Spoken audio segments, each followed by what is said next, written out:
This is the plaintiff, Antoine McNeil. He says he loaned the defendant money to buy new merchandise for his black market street vendor business because the cops confiscated everything he had and impounded it. The defendant promised him a cut of his now thriving business, but he hasn't seen a dime in over 12 months, so he has no choice but to sue the sneaky guy for the $5,000 he's owed.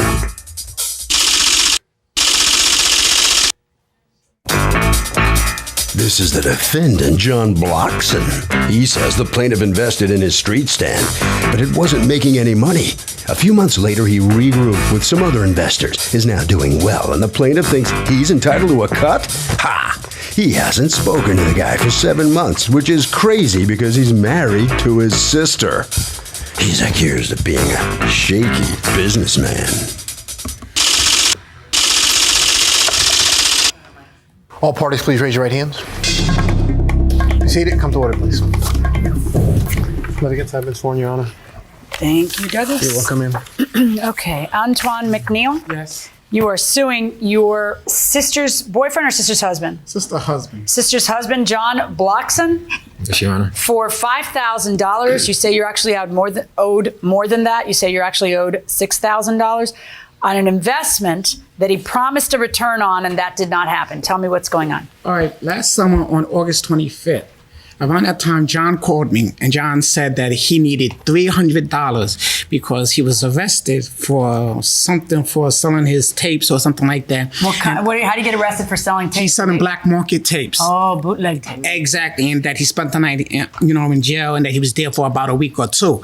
Okay. So then he called me, and then John said, Antoine, I need $300. Can you loan me $300 so that I could go and I could buy some merchandise? And then What kind of merchandise? Some more tapes. Some more black market tapes. Okay. And I said, John, I really can't because, I got to pay my student loan this month. John was like, nah, let me see it. So, I showed John a piece of the paper. What paper? My student loan paper, to show what the bill is, to have a copy and everything. Why do you have to show him a student loan paper? Just say no and move on. But you see that because, John has always been cool with me. You know what I'm saying? And I felt bad for his situation and so forth.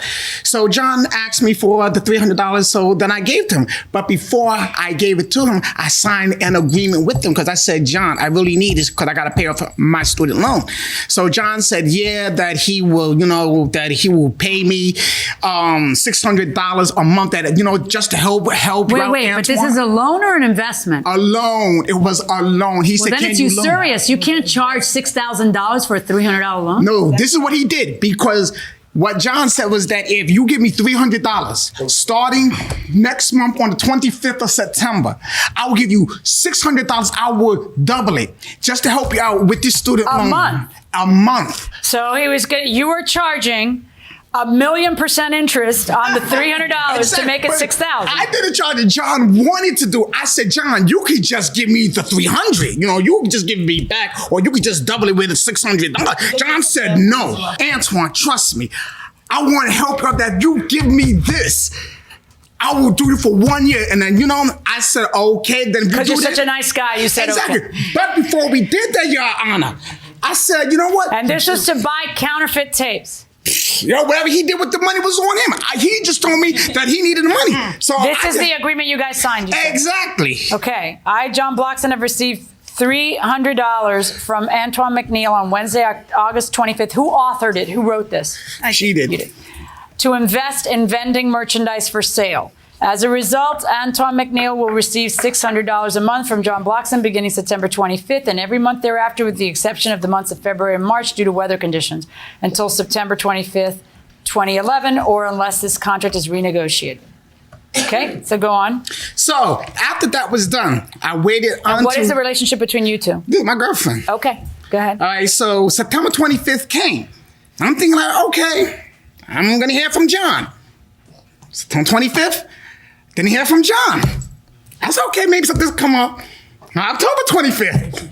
October 25th came up. Didn't hear from John. November came up and so forth up until around January. So I'm like, wait a minute. Are you talking to him throughout September, October, No, November? because what it is that I'm being a nice guy. See, I'm being a good businessman. But within that time, I'm speaking to my mother because I don't want to speak to my sister because it is my understanding that she was the one that put it into Mr. Blockson's head to ask me for that money. I spoke to my sister and my mother, and I kept saying, yo, should have John contact me. Have John contact me. But I didn't hear nothing from John until I got ready to take legal action. And then, he gives me like a little something. I'm like, but where's the other half? What little something he did gave me like $500. I said, so this is $500 of the $6,000. So now you owe me $5,500. And then he's talking about, oh no, I do not owe you the money. I do not owe you the money. I'm like, John, we got a legal binding contract on this. And what reason was he giving? What did he say to you? He said because he don't have it. Okay, what's going on, Mr. Blockson? First of all, I didn't take the money to invest into bootleg movies. No? I made the investment to invest into legal movies. I'm a licensed vendor. Okay, what movies are you licensed to sell? Yes. Yeah, what movies are you licensed to sell? Anything original. As long as it's original, it's legal to sell. Okay, Any kind of original and you had movies. original movies in the street corner? Yeah. Yeah? Yeah. Okay. You never seen them before? No. I see a lot more than bootleg than I've seen. Midtown. Anywhere, 34th Street, you see the tables full of legal movies that you can sell on the street legally. Okay, let me ask you a question. You sought him out for $300 as a loan or an investment? It was an investment. Okay, and it was to invest in buying what? Into buying movies. Movies. But not the And bootleg what happened? movies, legal movies. Okay, and did you sign the contract? Yeah, I signed the contract, yeah. Okay, and why did you sign the contract? Because, well, first of all, the business I sell all different type of general merchandise. I have guys that work for me. So what I do is I take people's money, like Antoine's money, open up a business, and find somebody else to sell it. With the movies, it didn't work. What does that mean? You're not the actual salesman? I invested this money into the movies. Right, but you're not the actual salesman. You hire somebody else to stand there and sell. Yes. So you use other people's money to buy the merchandise. What do you risk? Nothing? You're just the middleman that makes the money by hooking everything up? Yeah. Okay, so you'll take an investor, and an investor will invest usually what? The same amount, like $300? $300, $500. Okay, and then you'll buy merchandise, and then you will get what? A percentage of what that salesman sells? Yes, exactly. Okay, so why am I to believe that this one didn't work, but the other ones did? It's not. Oh, you saying because it's family, you think I don't want to pay? I'm asking you. No, it's just that the merchandise that we brought, it didn't sell. Sometimes it happens, So what'd you do with it? Well, you figure, right, if I spent $600 to buy maybe 300 movies, I say $2 a movie. That might have lasted maybe a week and a half. That's how slow business was going. I wasn't making any money. So the stuff has to sell how fast for you to make money? Well, you figure on a $300 investment, I have to make at least $300 a day. And if you don't, the person doesn't get their money? No. Did you say that in the contract? No. Or in the contract, did you say, as a result of this $300 investment, you will receive $600 a month beginning September and ending September? Do you say any of the other stuff you're talking about? See, normally when somebody invests, it's risk. Your Honor, everybody knows, anybody in business knows that it's no guarantee. Yeah, there shouldn't be. That's why I'm wondering why you signed this. Hello? Yeah, but why did you sign this? She's going to put you out. Wait. What'd you say to her? No, I told her to wait her turn. To chill? Okay, Now it's her turn. So go ahead. Who you mad at? I'm mad at the both of them Okay. because I knew nothing about this. Nothing about this. John never told me he was going to my brother to ask my brother for anything. Antoine was calling me. Antoine called my phone. I'm wondering, why is Antoine calling me so much? Are you two twins? No, we're very close. You're very much alike. It's like you're... And this is my brother. I would never tell John to go borrow anything from my brother because I know what kind of business he does. Wait, what? You know what kind of business your husband does? Yeah, this vending stuff, I don't like it because you know what? You know what I'm saying? It's a 50-50 chance type of thing here. You know what I'm saying? This ain't no 9-to-5 job. Okay. Let's keep it real. Okay. Anywho, he turns around, changes the number, tells my mother, "Oh, I know Yosha put John up to this. If I wanted anything from my brother, I would go to my brother myself." and asked my brother for the money. He never wanted me to know because I would have been like, no. And he never wanted me to know because I would have been like, no. My sister is shady, Your Honor. My sister is just shady. I'm not shady. Two peas in a pot. I know the way that my sister Wait, is. which ones are the two peas in a pot? You two? I know my sister. I know my sister. Stop talking. Go ahead. No. I want to hear from her. Go ahead. Every time I talk to him, because he's down with the He-Man Woman Haters Club, he feel I shouldn't ask him anything about his business. You know what I'm saying? What do you mean the He-Man Woman the Haters? Little Rascals, the He-Man Woman Haters Club. That's your woman. That's your woman. That's your woman. Stop. Go ahead. Yes, he doesn't want me to know anything about his business, right? Okay. So, I mean, I kind of be like backing up off of him, right? So I was putting Antoine on hold a lot, and it was hurting me because it was stopping me and my brother from talking all through the holidays and everything. You're kidding. Yes, I knew nothing about this. Me and my brother's 11 months apart. Me and Antoine never have no disagreements of money or anything like this. He's always in my corner. So I felt like he went behind my back and asked my brother for this money. But it was only $300. Why? What I wanted to know was why did he? Oh God! Go ahead. Why would he let Antoine bamboozle him into signing that piece of paper? That makes $300. Maybe because he had no intention of paying him. I felt like John. What it was? John was just gonna pay Antoine back the $500. What 500? About three. Which he did. Right. Which he did. And Antoine, I was there.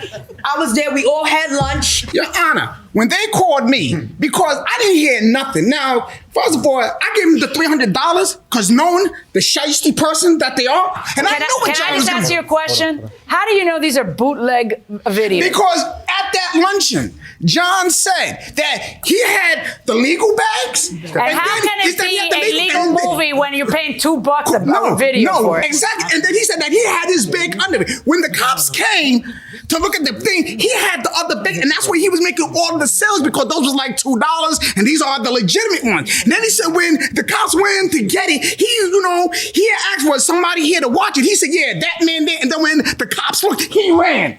Okay.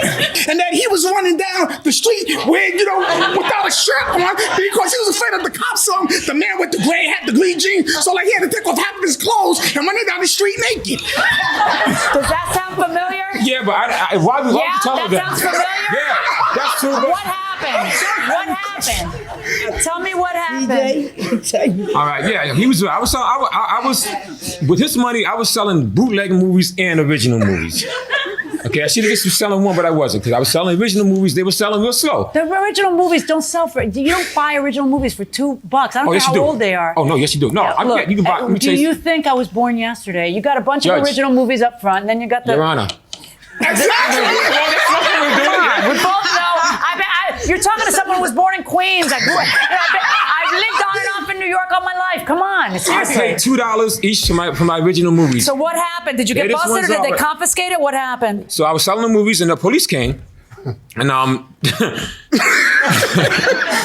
and they came out and I showed my license. They looked at the movies and said, okay, everything's all right. Then they said, what's under the table in that bag under there? So I showed them the bag and they said, Nana, he told you. They said, oh, what is this? Like 300 bootleg movies or more. So they said, turn around, push it up against the wall. So they said, you got anybody that can hold your table? I said, yeah, the guy right there can hold it. When they looked at the guy, I ran. That's what I do. That's what they do. And welcome back to the People's Court. Harvey Levin here. So if somebody borrows $300 and in return agrees to pay $600 a month for almost a year, is that a legal contract? No, that's not legal. Why? Because that's highway robbery. That would be over $7,000. Okay, maybe so, but point being, the guy needed money and those were the terms the other guy said, so why isn't it legal? I just think it's just outrageous that you charge that much, $600 for a month. It is definitely outrageous. The question, should the judge enforce a contract like that? Well, if he signed it, I mean, he shouldn't have signed it if he couldn't agree. So tough luck for the guy who borrowed the $300. Yeah, shouldn't agree to something that you can't do. Fair enough. Going inside the courtroom. So you ran, they take the movies, and were you stripping so they couldn't identify the guy with the green hat or whatever? Yeah, I was doing that too, yeah. That's what I do. How long have you been married to him? Oh, it's gonna be a year come June. And was he doing this kind of work when you met him? No. Good. So the bottom line is when I left, I had to leave everything. So, but what I did when I took off my clothes and did what I had to do, so I circled around and came back. Because a lot of times when the cops chase you and they don't catch you, they leave everything. And then I'll go back. Sometime it'll be all the stuff will still be there. But when I came back, the public, everybody had just snatched everything. So everything The was gone. public had? Yeah. Not the police? No, The police didn't didn't get take the contraband? The No. public did? Yeah, the public got it. Got Okay. everything. So then what happens? It was a loss. So instead of me going to him like maybe I should have and told him, I figured I would regroup and just get it going again and just stop paying them. Right. That Do didn't you work. have this deal with other people? Yeah. Because you got apparently, how many other people do you have selling for you right now? Like approximately maybe 3. You have 3 people selling for you, and then you never paid him anything, not even the $300 a month like you Who, said them? you would. No, him. Oh. You got other people who you're going to. You just figure that his investment is in this lot, and this lot is gone, so that's that. See, that's what Yeah, I mean, that's of course. fine. See, let me tell you how it Because works in the business world. There's something called incorporation. And so if I have a corporation and the corporation does business with Douglas, and then this corporation gets bankrupt and there's no more assets in the corporation, I form a new corporation, and Douglas tries to go after that new corporation, then I have to look at him and say, look, I have a corporate entity that protects me. I know I'm the same person who owns it, but they're 2 different corporations. So you have, I don't know, this corporation owes you, but they don't have any money. This corporation, but we don't have that. We got bootleg tapes on a bootleg corner with like everything all mixed up, and then either this is a loan and it's usurious and highly illegal, or this is a business investment where it's too good to be true. And then when you figure that when the police come and get your booty, then you don't have to turn around and, well, not your booty, but your booty. All right? You have to. You're too fast for them. Okay, well, that was your investment. This is somebody else's investment, and that's another person's investment. It's priceless. But here's what it all boils down to, which is even more priceless. Okay, I've got you telling me I gave him $300 to invest in counterfeit tapes. I've got you telling me, no, it's not. It's perfectly legitimate. Under oath. Then I finally have you telling me, all right, it's bootleg. All right? Which is ironic because the fact that it's bootleg makes it so that you're not going to see another penny. This is like imagine a drug deal. Imagine you two were in a drug deal. I gave him, X amount for X kilos, and Judge, he shortchanged me. He only paid me for 2 of the kilos, and I sold him 3 kilos. So I would like him to pay me for the 3rd kilo. Oh, yes, sir. This is a business transaction, and you owe him for the 3rd kilo. Stop. Do you think, as a matter of public policy, that the courts of this country have to be involved in helping you get your investment in a bootleg shady deal that you invested in? Are you kidding me? Your Honor. Are you kidding Your me? Honor. End of discussion. Verdict for the defense. So the defense has won this case, and so come on in here, and what's going through your mind now? Well, the thing was that, that I gave him the money. And whatever he does is what he does. I just gave him the money. You knew what he did. I know that he sold tapes and so forth like that. Yeah. Well, he sold both those and the legitimate. I didn't know that when he did it, that he was going to sell the... Would you invest in his business again if he asked you? He's still your brother. No. I mean, that's your sister. That's still my brother-in-law. That's still my sister. But business-wise, nah. What's Christmas going to be like around the family? The way it always been. What's that? Cordial. Okay. All right. Right around the corner there. All right. So come on out here. Tell me what you think about the outcome here. You win your case. Yes. I mean, I should have. I mean, he knows what's bootleg movies. He knows what I do. I've been selling bootleg movies for God knows how many years. And that's what it boils down to. You said he wasn't in that business when you first met him, and you only been married together a year or something? He doesn't let me know certain things that he does, and that's the bottom line. He keeps me out of certain things. Right. And that's okay with you? Yeah, that's fine with me. I don't want to know nothing. All right. So you're still in the business. Where do you go to? What if you need money? Would you think of asking him again? No, I'm selling legal general merchandise now. Umbrellas, hats, scarves. I don't do bootleg moves no more. I haven't done it since I ran from the cops that day when the judge was talking about. So I don't sell bootleg. Is that your story and you're sticking to it? It's true. Harvey? Okay, Kurt, short and sweet, you cannot go to a judge and ask that judge to kind of reconfigure a contract that has an illegal activity at its core, pure and simple. And that will do it for this case. Litigants for the next case on the way into the courtroom right now.